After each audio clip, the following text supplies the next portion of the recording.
Hi Booktube, it's Marilyn Maya. I just wanted to show you first, it's a little bit wilted, but it's my desert flower from my desert plant outside.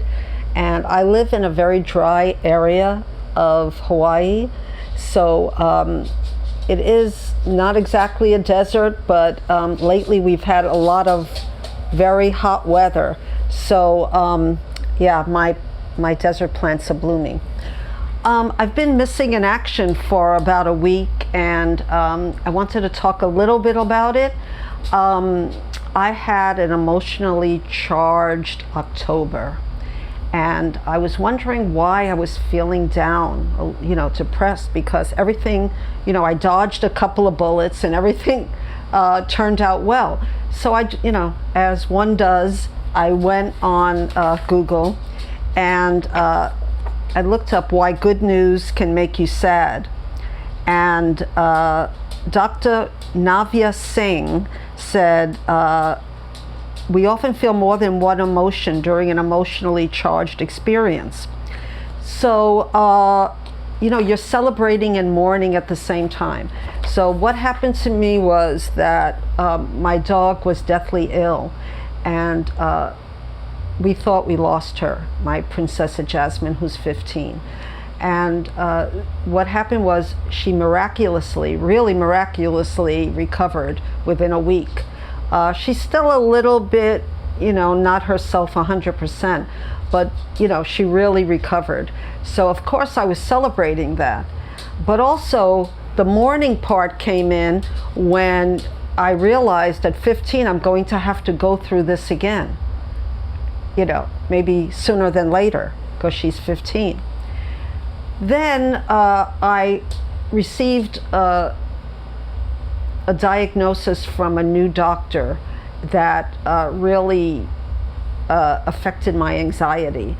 And just about a week or two later, I went to a new doctor who, assured me that the first doctor was wrong because, well, I'm not going to go into it, but she, because of tests that she could see and the other doctor had no access to. So anyway, of course I felt happy, but so I was celebrating that. And then the mourning part came in when I thought, but just, the stress of it all, And so what it says is you can use your mixed feelings as a reminder to be gentle with yourself and reach out for support. So all of this is coming to the part where I tell you that I'm going to have my October wrap up is late, and that is why. And I'm sure no one cares really, but it affected me because I enjoy putting out, YouTube videos, and I wanted to reach out to my friends and my subscribers and whoever else is listening.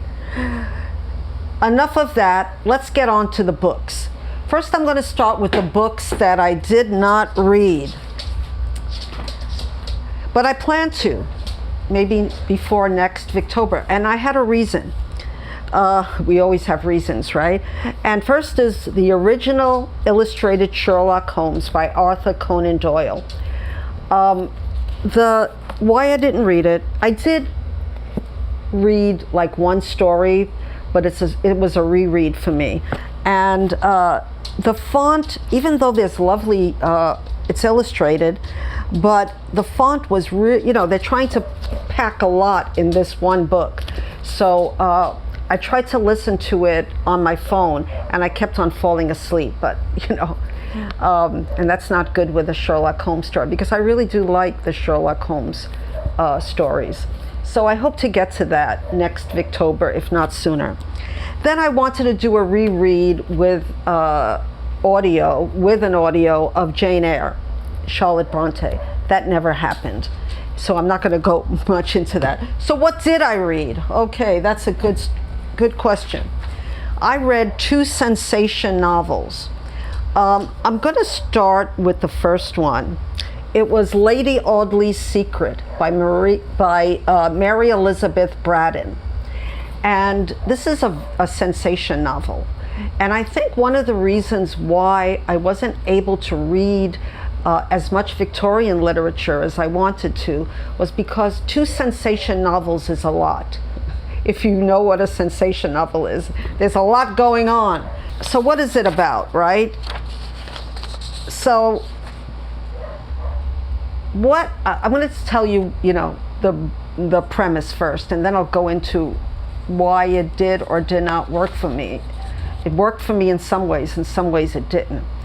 By the way, I read this with 3 lovely women. Hi Jack.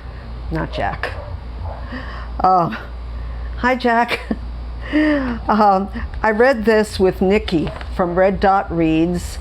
I read this with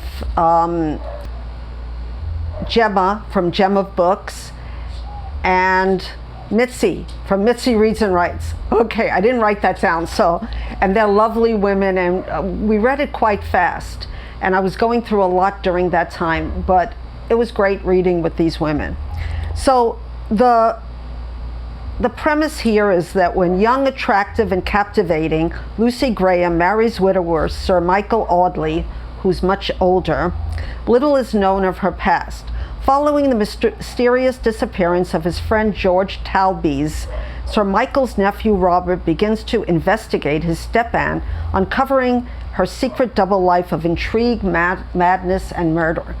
And, for those who haven't read Lady Audley's Secret, the secret is pretty obvious from the beginning, So, that was one thing that, it's not a secret, This is bigamy, this is attempted murder, this is a lot of stuff. And what I read was that Mary Elizabeth Bradden took this story from a real life, historical figure, a woman who was, I don't know if she was convicted, but she was accused at least of murdering I think it was her younger stepbrother. Anyhow, so the first few chapters, first of all, the writing is beautiful. It's very readable, and it's lovely writing. And but one of the problems is that beside the lovely writing in the beginning, the descriptions of the house, of the Audley house, was very enticing. The narrator was Phoebe Marks, who was Lady Audley's maid, and I just didn't like the way she was telling the story through her point of view. So the beginning was turning me off a little bit, but then we go into Sir Michael's nephew Robert, and who, like I said, begins to investigate his aunt because George Talby was his best friend. And he's pictured, he has a very interesting character. He's thought of as, almost easygoing to a ridiculous degree. He's a lawyer but doesn't do any briefs. He doesn't care about anything. He's smart, but he doesn't really use his smarts. And then all of a sudden he comes alive, and so does the book. The secret, it says, is so obvious that you become distracted by the wonderful story and how it plays out, with a plot twist that I didn't really like. But all in all, the book was a solid 4-star for me. And I have to say that there were threads that weren't tied up, loose threads.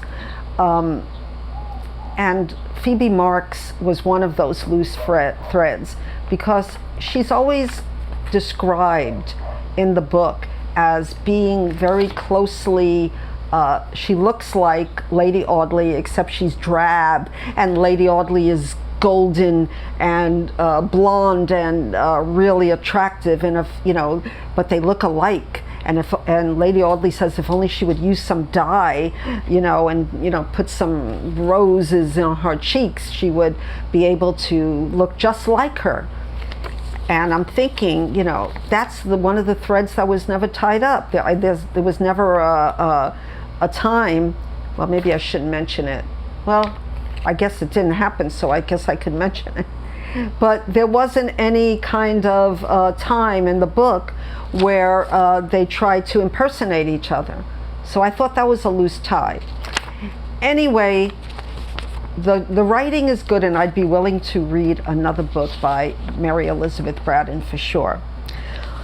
The next book, that was something else, and I'll talk about it. It's another sensation novel, and it'll be here. It's The Half-Sisters by Geraldine Jewsbury. Okay, so this book really blew my mind in good ways and in not so good ways. And so what is it about? The premise is it's the story of two young women, Bianca and Alice, and they're half-sisters. Though for some reason, from the picture that you'll see over there, you would think that they have more of a relationship than they do in the book. So, and the challenges that they face in Victorian England. So one, and that's Alice, is the wife of a less than loving man, or less than she wants him to be. The other was her half-sister was an orphan. Well, she becomes an orphan, and she comes to England to find her father, who it turns out is dead, and this happens in the beginning of the novel. So she is an actress, and she sort of joins the circus, and a lot happens there that I'm not going to go into. Well, she's the main character of the book, and so these are the two half-sisters. So it was a decent read. The story is a good story if the author had let the characters show what the author was trying to do in the story, and I'll get to that. But she wants to really, Geraldine Jewsbury, this is a feminist novel.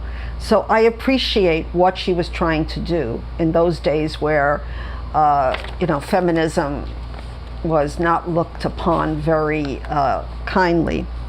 So, both women find themselves constrained by by pressures, and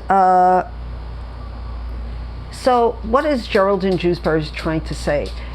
It's a scathing interpretation of contemporary women at that time's education, and why it lets them or makes them so unsuitable for any type of life. So at that time, being an actress was not a very solid profession. It wasn't considered moral for women to become actresses.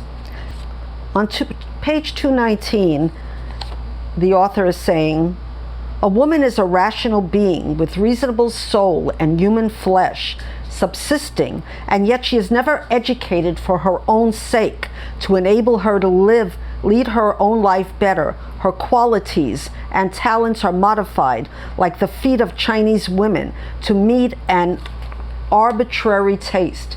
And in another part of the book, she's talking about worldly men. His ideas about women become coarser and more rigid, and after the fashion of that style of men, he expected them to do all the virtue going in the world, in spite of their own individual efforts to thwart it. In all the women they come near. And that's 168. It's a very interesting premise. At one point, we have there's two men that are after the affections of the actress, and she falls in love with one and one is in love with her. And they both have a dialogue together that, this is toward the end of the book, that is very much like one is for feminism and one is against feminism, and it goes back and forth and almost like a Shakespearean kind of dialogue, which I thought was not realistic to the plot, that these people would just start spouting their beliefs about feminism. But one thing I did like, so what I said was, so rather than let the author or the story deliver the message, she starts to preach. In one part, the two main male characters, and I wrote this, have a dialogue that is improbable and obviously a ploy the author uses to preach her views, which I agree with her views, but she wasn't patient enough to let the story play out. So another quote that to end this, I did give it a 4-star rating because the story itself is really good, though I didn't like the ending, but it is a sensation novel.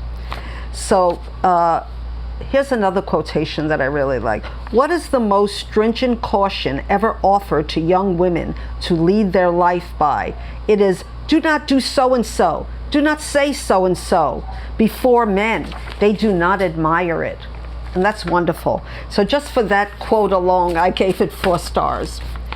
Okay, so what else did I read in October that was for Victober? I read some poetry, but at the end of October, I started reading Middlemarch by George Eliot, which is not, this is a real, well, I can't know if it's a realist novel. I would say it's the opposite of a sensation novel, in my view. And I'm almost finished with the first part, which is Miss Brooke. And I'm going to have to make a video about what I learned, not only about George Eliot from this, but about feminism and what her beliefs were, and so many other things that I'm learning that I'm going to stop after Miss Brooke. I'm almost at the end of that small little part. And I'm doing this as a serial read, which I said in my video that I will have linked below, how I plan to read Middlemarch. So if you want to take a look at that, please do. So, that was all I did for Victober. I want to thank the hosts of Victober for giving me all these suggestions of different kinds of books that I wouldn't ordinarily read. But like I said, I'm being kind to myself this month, so I wanted to go into some other books that I read. And I won't go into all of them. For National Hispanic Historic Month, I started Woman of Endurance, a novel by Dahlma, Llanos, Figueroa. And it's about a woman who is a slave and brought from Puerto Rico to a sugar plantation. And it's about her life, her family, getting to love herself, and all the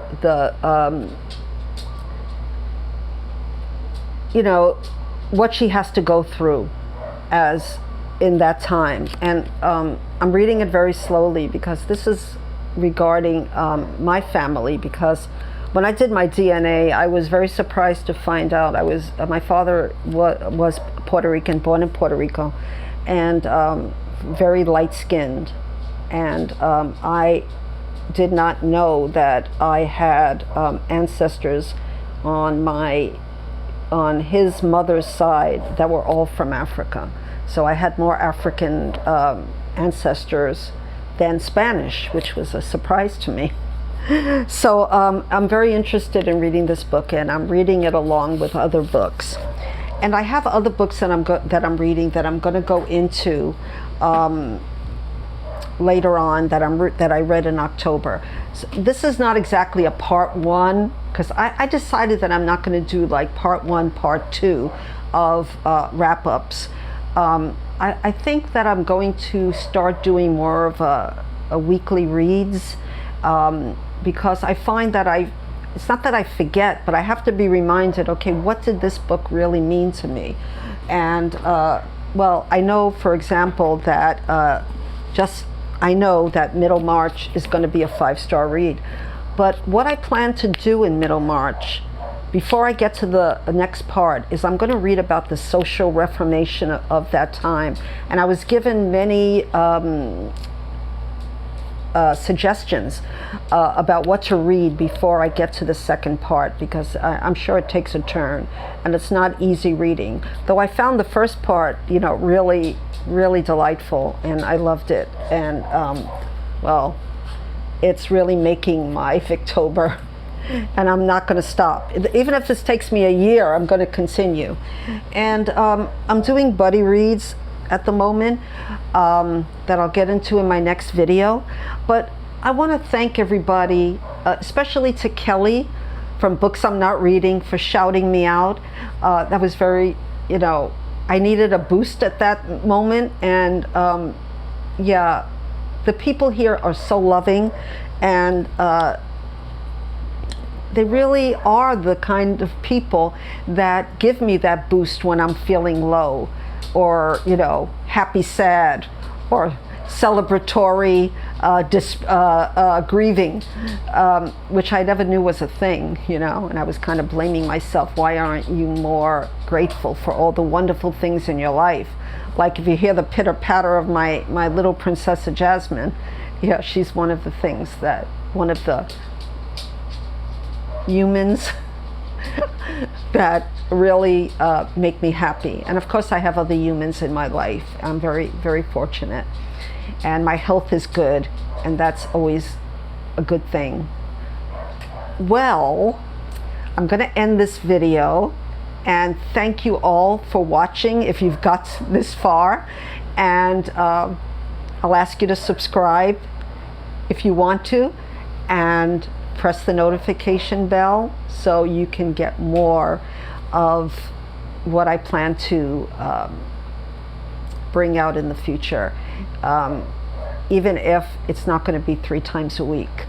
But I'm planning a really couple of good videos that I have in my mind, so stay tuned for that. So until we meet again, my friends, I thank you all, I appreciate you all, and happy reading, and aloha.